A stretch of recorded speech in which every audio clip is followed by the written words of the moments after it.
It is a paradox of human nature that we find comfort in our sorrows, as if sadness were an old friend we cannot bear to let go. We cling to what was, afraid to step into the unknown. It can be addictive because it's easier to keep feeling that way than to actively pursue happiness, which can be fleeting. Happiness is precious because it's not something that stays with us constantly, and we appreciate it all the more because of its fleetingness. As a result, we try to cherish and cultivate moments of happiness whenever possible. However, suppressing or avoiding sadness altogether is not the solution for true happiness or mental well-being. All emotions, including sadness, need to be acknowledged and felt for you to be emotionally healthy human beings. Ignoring or denying your feelings of sadness can lead to greater unhappiness and a sense of misery. You might have ended your relationship with someone important to you. You might have lost your job, and it was a job you really liked. You might have experienced the loss of someone you deeply cared about. Whether you are 30, 40, or 60 years old, you feel like your life didn't turn out the way you hoped it would, and it makes you feel really unhappy. Of course, those are all valid reasons to be sad. It's normal for everyone to feel sad sometimes. It shows us how human we are, especially when we're going through tough times. Even though life can be tough, our ability to bounce back is beautiful. Sadness can be a safe place when life feels heavy. It gives you a chance to take things slow, think about your feelings, and find meaning in what you go through. It reminds you that we're sensitive and capable of loving deeply. And without hard times, you wouldn't fully cherish the happy moments. It's completely okay to feel sad and let yourself experience those emotions. But sometimes, when it's time to move forward and embrace other feelings, like happiness or hope, you find it hard to do so. Instead, you continue to stay in that state of sadness, almost like you've gotten used to it. Before you know it, you're stuck in this sadness, and it becomes your safe place. You can't seem to let go of it and try something different. It's like being addicted to sadness without even realizing it. The tricky thing about this addiction is that it's easy to maintain, and you may not even notice how deeply it affects you. It happens when you allow yourself to dwell in sadness constantly. Sadness might feel easier because it doesn't demand much from you. All it requires is feeling sorry for yourself, and that can be one of the simplest things to do. Life is a mix of ups and downs, and experiencing various emotions is a normal part of being human. But it's essential for you to find out when to move on. You might think, if only I had been a better partner, we could still be together. Or, if only I had worked harder, I wouldn't have lost my job.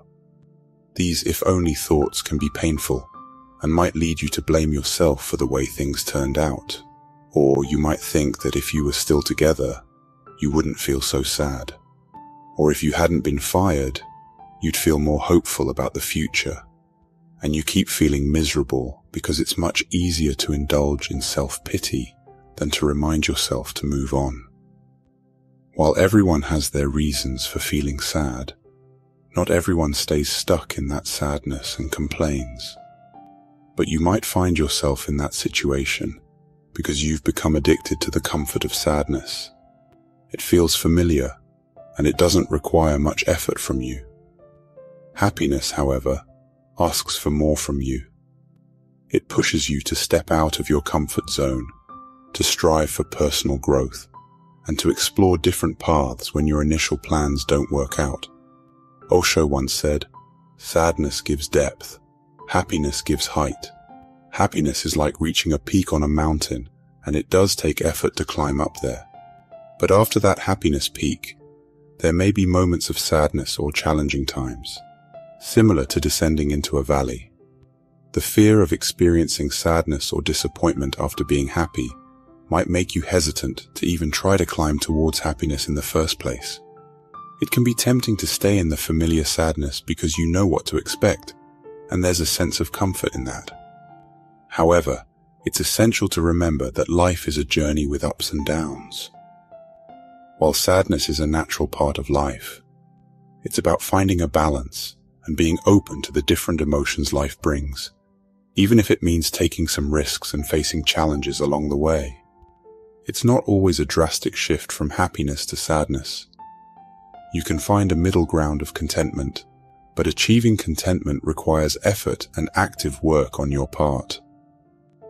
Breaking free from a sadness addiction is in your hands. Like with any addiction, the first step is to recognize and acknowledge that you have a problem. Once you've identified the issue, you can make a conscious decision to overcome it and make positive changes in your life. Changing your mindset is crucial. Let go of obsessive and repetitive thinking patterns that keep you stuck in sadness. Remind yourself that you've given yourself time to grieve whatever you needed to grieve, and now it's time to start moving forward. Be patient and compassionate with yourself during this process.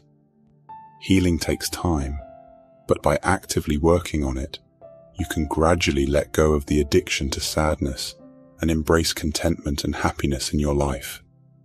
Remember, seeking support from friends, family, or professionals can be helpful along the way. Aim for contentment with moments of happiness and occasional sadness. Each emotion has its place in life, and it's important to value and experience them all. Embrace the complexity of life with its ups and downs. It's more fulfilling than leading a plain life trapped in deep sadness. Remember, allowing yourself to experience a range of emotions and taking on challenges can lead to a more rewarding and meaningful life. So, my friend, if you let yourself wallow in sadness and stay stuck in it, you can lose the strength and motivation to break free from it. The longer you stay in that state, the more challenging it becomes to pull yourself out of it and find happiness again.